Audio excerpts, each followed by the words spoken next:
हमारे संसद का रास्ता आपने शुरू किया, उसके बाद मैं पूरा उत्तर प्रदेश घूमा।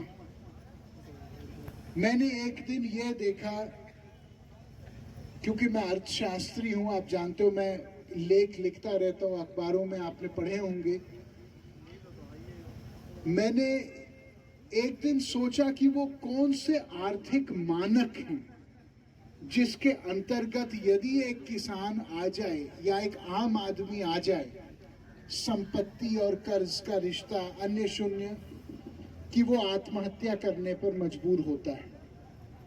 उस समय मुख्यमंत्री अखिलेश यादव शायद थे। मैंने उनको एक चिट्ठी लिखी। मैंने कहा, मान्यवर, इसमें कोई राजनीति नहीं है, लेकिन अगर प्रशासन के माध्यम से मुझे जानकारी मिल जाए कि कितने लोग पूरे उत्तर प्रदेश में जिले जिले भर में इस मानक के अंतर्गत आ रहे हैं। उन्होंने बड़ा मन दिखा के सारे अधिकारियों को बोला कि भाई इसमें कोई राजनीति की बू नहीं है, इनकी मदद करिए, ये कुछ करना चाहते हैं। और हमने करीबन 42,000 लोगों की सूची पाई। उसके बाद मुझे लगा कि अब ये इतना बड़ा काम मैं अकेले तो शायद कर ना पाऊं, क्योंकि काम था कर्ज मुक्ति का उनका। तो मैंने कहा, फिर ये काम कैसे हम लोग कर सकते हैं। हमने शुरुआत बिजनौर जिले से की, हम मुरादाबाद गए, फिर अलीगढ़ गए, फिर आगरा गए, हाथरस गए, और ऐसे ऐसे घूमते घूमते गोरखपुर पार चले करते गए। और हमने वहां के जो रईस लोग हैं उनसे प्रार्थना की कि आप लोग आगे आए।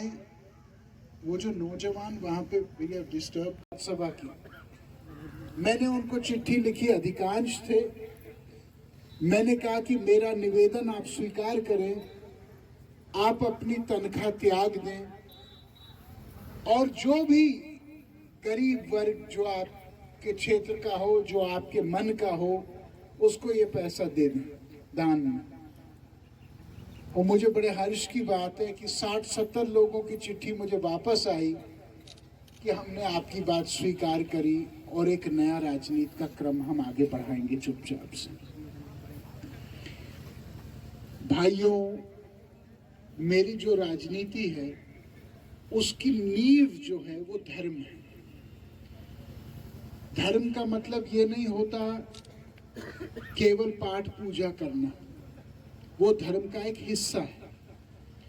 धर्म का जो असली अर्थ है वो ये है न्याय का पालन करना, किसी बड़ी है। और ये बात मैं निवेदन करना चाहता हूं, आप सब लोगों ने वोट दिया चुनाव में और आपने सरकार को जिताया है। सरकार जब चुनाव लड़ रही थी तो मुख्य दल ने अपने घोषणा पत्र में कहा था कि 100 दिन के अंदर ये बिजार की समस्या हल हो जाएगी और हम लोग पशु घर जो हैं वो हर गांव में बनाएंगे और पशु चिकित्सालय भी बनाएंगे। मुझे याद है, मैंने घोषणा पत्र पढ़ा था, लेकिन आज तक वो नहीं हो पाया।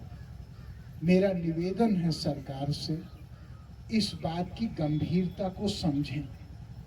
हमारे देश में किसान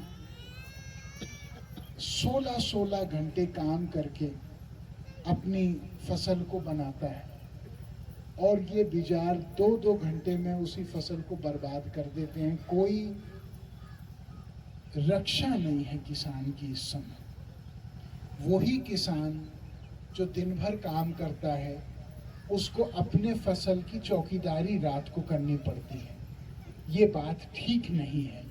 हम लोग किसान को भगवान यदि मानते हैं तो हमको उस भगवान की मर्यादा की रक्षा भी करनी चाहिए। अभी हर गांव में, क्या यहाँ पे गुलरिया भूप सिंह के लोग हैं कि कुछ और गांव के लोग भी आए?